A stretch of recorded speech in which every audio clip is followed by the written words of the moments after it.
नमस्कार, मैं हूं धर्मेंद्र। आप देख रहे हैं ऑनलाइन न्यूज इंडिया। प्रधानमंत्री नरेंद्र मोदी ने सुबह सुबह दिल्ली के एम्स अस्पताल में जाकर के वैक्सीन का टीका लगवाया, लेकिन इस टीके लगवाने के पीछे भी राजनीति बताई जा रही है, उस पर भी बात करेंगे। लेकिन महंगाई की वैक्सीन जो कि प्रधानमंत्री नरेंद्र मोदी के हाथ में है, वो वैक्सीन कब लगाएंगे, सबसे बड़ा सवाल यह है। और उस सवाल पर बात करेंगे और आपको आंकड़े बताएंगे कि किस तरह से पेट्रोल और डीजल में सख्त जरूरत है वैक्सीन की, आग लगी हुई है, वो आपको जानना समझना बेहद जरूरी है। लेकिन पहले जो है वो नरेंद्र मोदी जी ने वैक्सीन लगवाया। ये तस्वीर आप देख रहे हैं, सुबह सुबह जो है नरेंद्र मोदी दिल्ली के एम्स अस्पताल में पहुंचे और वहां पर पहुंच करके उन्होंने वैक्सीन लगवाया। लेकिन इसमें सवाल खड़े होने लगे, और सवाल खड़े इसलिए होने लगे कि उन्होंने जो वैक्सीन लगवाया, तो वैक्सीन लगाने वाली जो एक नर्स है वो केरल की है जिसने टीका लगाया है।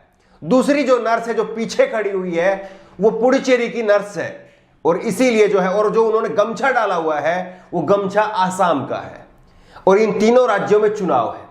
तो क्या प्रधानमंत्री नरेंद्र मोदी हर चीज को राजनीति के लिहाज से करते हैं? उनके ऊपर बार बार ये आरोप लगते हैं कि जब कभी अपनी मां को मिलने के लिए भी जाते हैं तो वो कैमरे लेकर के जाते हैं, मीडिया को साथ में लेकर के अपने मां के पैर छूते हैं। ये बार बार उनके ऊपर आरोप लगते रहे हैं। लेकिन बड़ा सवाल यह है कि क्या वैक्सीन जो है वो इसीलिए जो है वो प्रधानमंत्री नरेंद्र मोदी ने अब तक नहीं लगवाई थी, और केवल जो है वो चुनाव के समीकरण को देखते हुए ही केरल और पुडुचेरी की नर्स को जो है वो शामिल किया, और आमतौर पर आसामी जो गमछा है वो नहीं पहनते हैं। जो सादा गमछा होता है वो पहनते हैं, लेकिन आसाम का गमछा आसाम में जाकर के पहने तो समझ में आता है, लेकिन वही आसाम का गमछा जो है वो पहन करके वैक्सीन लगवाते हैं, तब तो जो है इस पर सवाल जरूर खड़े होंगे, और इस पर जो है असम के चुनाव के साथ में इसको जरूर जोड़ करके देखा जाएगा।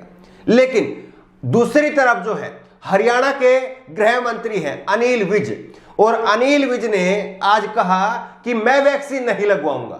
एक तरफ नरेंद्र मोदी वैक्सीन लगवा रहे हैं, और हरियाणा में बीजेपी सरकार के ही गृह मंत्री अनिल विज वो कह रहे हैं कि मैं वैक्सीन नहीं लगवाऊंगा।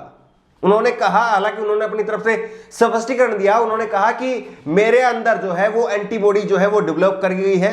हालांकि इसमें जो है उन्होंने किसी रिपोर्ट का हवाला नहीं दिया, खुद अपने से उन्होंने कहा है। उन्होंने कहा कि जब मेरे को कोरोना हुआ था तब मेरे को जो है वो एंटीबॉडी मेरे शरीर के अंदर डेवलप हो गई है, और इसीलिए मैं कोरोना की वैक्सीन नहीं लगवाऊंगा। ये हरियाणा के गृह मंत्री ने कहा। अब इस बात पर जो है खुद नरेंद्र मोदी को संज्ञान लेना चाहिए कि क्या वो जो कह रहे हैं वो सही कह रहे हैं या नहीं कह रहे हैं। लेकिन अब खबर पर लौटते हैं, जो बड़ी खबर है। देखिए बड़ी खबर क्या है, जब कोरोना की वैक्सीन आई थी उस वक्त में मीडिया ने क्या कहा था? मीडिया ने कहा था कि मोदी जो है वो वैक्सीन गुरु है। ये तस्वीर आप देख रहे हैं। इस तरह से जो है नरेंद्र मोदी को, हालांकि वैक्सीन बनाने का जो क्रेडिट है वो हमारे डॉक्टरों को मिलना चाहिए कायदे से, लेकिन उनकी बजाय जो है वो क्रेडिट दिया गया था नरेंद्र मोदी को, कि नरेंद्र मोदी जो है वो वैक्सीन गुरु है। अगर नरेंद्र मोदी वैक्सीन गुरु हैं और वो वैक्सीन लेके आ सकते हैं कोरोना के लिए, तो फिर कुछ एक छोटी छोटी समस्याएं हैं इस देश की, उनके लिए तो हम देशवासी जो है उनसे उम्मीद करेंगे ही कि कम से कम उन वैक्सीन को जो है वो जल्दी लेकर के आए। पहली वैक्सीन की जरूरत है पेट्रोल के अंदर। 100 से पार हो गया है पेट्रोल, उसको रोकने के लिए लगातार फैल रहा है पेट्रोल। रोजाना 20 पैसे, 25 पैसे, 40 पैसे, 50 पैसे, 60 पैसे, रोजाना पेट्रोल बढ़ रहा है। लेकिन उस पर वैक्सीन कब लगाया जाएगा? वो वायरस, महंगाई का जो वायरस है जो लगातार फैल रहा है, उस वायरस को रोकने के लिए सीधे सीधे नरेंद्र मोदी के हाथ में वैक्सीन है। वो चाहे तो शाम से पहले जो है उस वायरस को रोक सकते हैं, लेकिन उस वायरस की वजह से अगर किसी को पैसा मिल रहा है तो शायद नहीं रोका जाएगा। लेकिन बात केवल पेट्रोल तक शामिल नहीं है। अब ये जो आग लगी है, ये आग निकल करके आपकी रसोई में घुस गई है, और रसोई में अब आपकी आग लगनी शुरू हो गई है। सबसे अचरज की बात यह है कि रोजाना जिस तरह से पेट्रोल के दाम बढ़ रहे हैं, उसी तरह से एक निश्चित अंतराल के बाद में अब रसोई गैस के दाम भी बढ़ रहे हैं। और रसोई गैस के दाम जो है वो 20 पैसे 25 पैसे में नहीं बढ़ रहे हैं, बल्कि 50-50 रुपए जो है वो एक बार में बढ़ जाते हैं। और आप देखिए कि आज ही के दिन में 25 रुपए जो है वो रसोई गैस के दाम बढ़ गए हैं, और 95 रुपए जो है, 95 रुपए कमर्शियल सिलेंडर के जो दाम है वो बढ़ गए हैं। आपको सिलसिलेवार तरीके से बताते हैं कि कब कब जो है ये दाम बढ़े हैं और कितने कितने रुपए जो है ये दाम बढ़े हैं। सबसे बड़ी बात यह है कि सबसे पहले आप जो है वो रसोई के सिलेंडर देखिए, जो डोमेस्टिक आप घरेलू आप यूज करते हैं, ये 1 दिसंबर से लेकर के और अब तक 1 मार्च तक 225 रुपए बढ़ गया 3 महीने के अंदर। 3 महीने के अंदर रसोई गैस का सिलेंडर 225 रुपए बढ़ गया, और यह अपने आप में कयामत से कम नहीं है। कयामत से कम नहीं है वाकई ये कि 225 रुपए बढ़ जाना सिलेंडर। जो सिलेंडर कांग्रेस के राज में 350 रुपए हुआ करता था, वो सिलेंडर तो 3 महीने के अंदर 225 रुपए बढ़ जाता है बीजेपी की सरकार में, लेकिन इसको लेकर के कोई हल्ला नहीं होता है। और ये आप देखिए 1 दिसंबर को जो है वो 50 रुपए बढ़ाए, 1 दिसंबर को 50 रुपए बढ़ते हैं, 1 जनवरी को 50 रुपए फिर से बढ़ाए जाते हैं, यानी 1 महीने के बाद में दोबारा फिर बढ़ाया। उसके बाद में 4 फरवरी को 25 रुपए जो है, 4 फरवरी को 25 रुपए फिर से बढ़ते हैं। उसके बाद में 15 फरवरी को फिर 50 रुपए बढ़ जाते हैं, एक ही महीने के अंदर 2 बार। और फिर उसके बाद में फिर कसर रह गई तो 25 फरवरी को जो है 25 रुपए फिर बढ़ गई, यानी एक ही महीने के अंदर जो है वो 100 रुपए जो है पार हो गया। और अब जो है 1 मार्च को 25 रुपए आज फिर से बढ़ गए। ये 225 रुपए सिलेंडर के दाम जो है वो महज 3 महीने के अंदर बढ़े हैं। और कुछ लोग खुश हो रहे होंगे कि चलिए लोगों पर मार पड़ रही है, आम आदमी पर मार पड़ रही है, हमें क्या पड़ता है। जो उद्योगपति खुश हो रहे हो तो उनके लिए भी खुशी की बात नहीं है, उनके भी इतने बुरे दिन चल रहे हैं जिसकी आप कल्पना नहीं कर सकते। जो कॉमर्शियल सिलेंडर है, कॉमर्शियल सिलेंडर का दाम आप देखिए पिछले 6 महीने की अगर हम बात करें तो 496 रुपए, लगभग 500 रुपए जो है वो कॉमर्शियल सिलेंडर का दाम बढ़ गया है।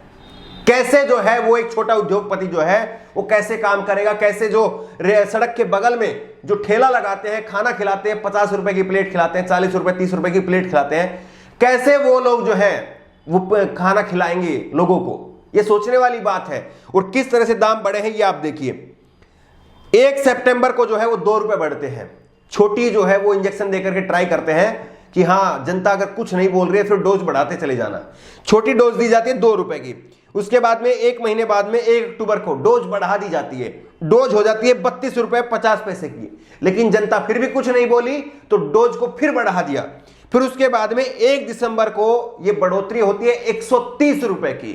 चेक किया जा रहा है कि जनता के अंदर कितना खून बाकी है, कितना निकाल सकते हैं हम लोग। और फिर उसके बाद में 1 जनवरी को नए साल को नया तोहफा 53 रुपए 53 रुपए 53 रुपए जो है वो नया साल का नया तोहफा मिलता है देशवासियों को।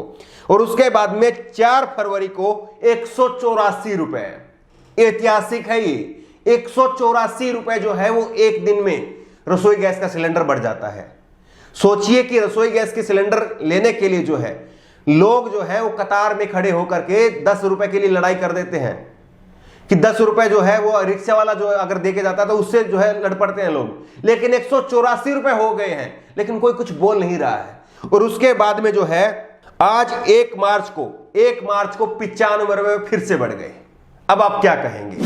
लगातार जो प्रधानमंत्री नरेंद्र मोदी को गोदी मीडिया कह रही थी कि ये वैक्सीन गुरु है, क्या महंगाई की वैक्सीन हम पाकिस्तान से लेकर आए क्या। हिंदुस्तान में जो महंगाई बढ़ रही है उसकी वैक्सीन कहां पर बनेगी, पाकिस्तान में बनेगी, बांग्लादेश में बनेगी, श्रीलंका में बनेगी, अफगानिस्तान में बनेगी, अमेरिका में बनेगी, कहां पर बनेगी, रूस में बनेगी, कहां पर बनेगी, कनाडा में बनेगी, कहां पर, कौन देगा हमें वैक्सीन। देशवासियों को जो है ये राहत कौन देगा, ये तो देश का प्रधानमंत्री देगा, तो क्यों नहीं दी जा रही है।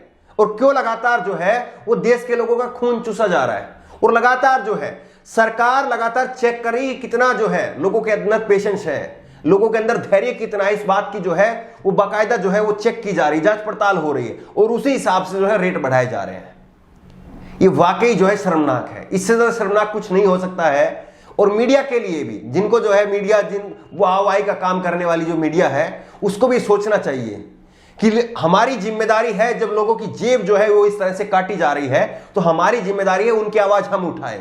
क्योंकि आम व्यक्ति जो है वो रोजाना पिसता रहता है, धक्के खाता रहता है, चलता रहता है, वो नहीं जो है आवाज उठा पाता है।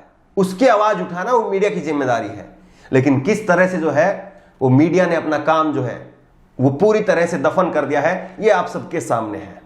बहरहाल जिस तरह से प्रधानमंत्री नरेंद्र मोदी ने वैक्सीन लगवाई है उसके पीछे जो है चुनाव के साथ में उस वैक्सीन को जोड़ करके देखा जा रहा है। और जिस तरह से महंगाई की जो डायन है वो रोजाना बड़ा रूप लेती जा रही है, इसको लेकर के आपकी राय क्या है नीचे कमेंट बॉक्स में अपनी राय जरूर दें। और इसी तरह की तमाम खबरों के लिए ऑनलाइन न्यूज इंडिया को सब्सक्राइब करें, साथ में जो बेल आइकन है घंटी है उसको जरूर दबाएं ताकि जैसे कोई वीडियो अपलोड करें उसकी नोटिफिकेशन आपको तुरंत मिल सके। धन्यवाद। इस खबर को अभी लाइक करें, शेयर करें, अभी चैनल को सब्सक्राइब करें और घंटी जरूर दबाएं।